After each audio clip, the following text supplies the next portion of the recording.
আসসালামু আলাইকুম এভরিওয়ান, কেমন আছো তোমরা সবাই? আশা করি সবাই ভালো আছো। আজকে তোমাদের সাথে একটা দারুণ ব্লগ নিয়ে চলে এলাম। আজ যাচ্ছি আমার বিয়ের একটা বান্ধবীর গায়ে হলুদে। তো অনেক দিন থেকেই প্ল্যান করছিলাম যে সবাই যাব, কারণ এই বান্ধবীটা আমার খুব ক্লোজ। তো যাই হোক, সকাল সকাল রেডি হয়ে বেরিয়ে পড়লাম বিয়ে বাড়ির উদ্দেশ্যে। আমাদের 5 জন আমরা ভীষণ ক্লোজ, কিন্তু এই 5 জনের মধ্যে একজন আজ আসতে পারলো না। যাই হোক রিমা, তোকে বিয়েবাড়িতে ভীষণভাবে মিস করেছি আমরা। তো যাই হোক, আমরা মোটামুটি আজকে আমি আনাসকে রেখেই এসেছিলাম। আনাস আজ তার আব্বুর কাছে ছিল। আজ যেহেতু মঙ্গলবার ছিল, তো আনাসের আব্বুর দোকান বন্ধ, যার জন্য ওকে তার কাছে রেখেই আমি গায়ে হলুদের উদ্দেশ্যে আমার বান্ধবীর বাড়ি পৌঁছে গেলাম। তো এখানে এসে আমরা মোটামুটি দেখলাম গায়ে হলুদের রিচুয়াল সমস্ত প্রায় শুরু হয়ে গিয়েছে। তারপরে আমি অ্যাকচুয়ালি এই সমস্ত বিয়ের যে নিয়ম কানুন এগুলো জানি না। তো আমার বান্ধবীর নাম হচ্ছে অনন্যা। তো অনন্যা, তার মা, ওরা বিয়ের সব নিয়ম কানুন পালন করছে। তার সাথে আমাদের বান্ধবীদের তো গল্প আড্ডা চলছেই, তার সাথে তো ফটোশ্যুট তো মাস্ট এখন বিয়ে বাড়িতে। যাই হোক, এখানে সব ফটোশ্যুট চলছে। আমরা ভীষণভাবে সবাই মিলে আনন্দ করলাম, মজা করলাম। আর এটাই প্রার্থনা করি যেন ওদের বিবাহিত জীবন ভীষণভাবে সুখময় হয়ে উঠুক। তারপরে বোনের আমাদের নাচ দেখো, এতে কীভাবে আনন্দ করতে হয় ওকে দেখে আমাদের শেখা উচিত।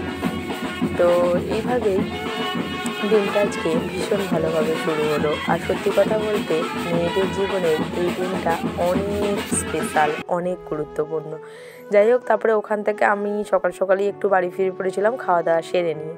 তো এটা আমি অনন্যাকে গিফট হিসাবে দিচ্ছি, ওই বোরোশিলের যে কাপের যে সেটটা হয় সেটা। তারপরে আমরা রাত্রের উদ্দেশ্যে, বিয়ের উদ্দেশ্যে আমরা বেরিয়ে যাব। এখানে আনাস রেডি, আমরা বেরিয়ে পড়েছি। তো এখানে আমরা বিয়ে বাড়ি পৌঁছে গেলাম।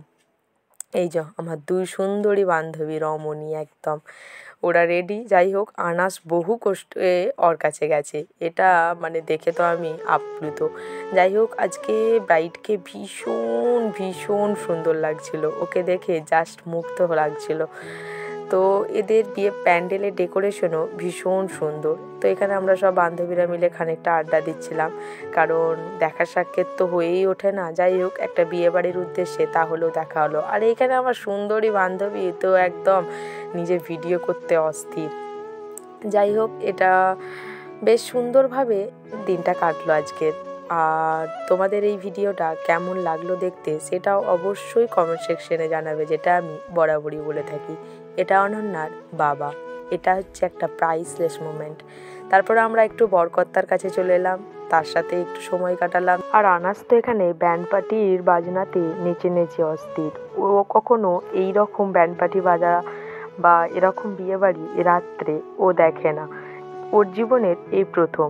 তো ও ভীষণ বিষয়টাকে উপভোগ করছিল। কিন্তু আজ বাইরে ভীষণ ঠান্ডা ছিল, আমাদেরও বাড়ি ফিরতে ফিরতে অনেক রাত হয়ে গেছিলো। এখন আমরা এবার বসেছি খেতে। যাই হোক, আজকের মতো এইটুখানি। সবাই ভালো থেকো আর সবাইকে ভালো রেখো, আর আমাদের সবার জন্য অনেক অনেক দোয়া করো। আজকের মতো এইটুখানি, এখন আমরা বাড়ির পথে। খোদা হাফেজ।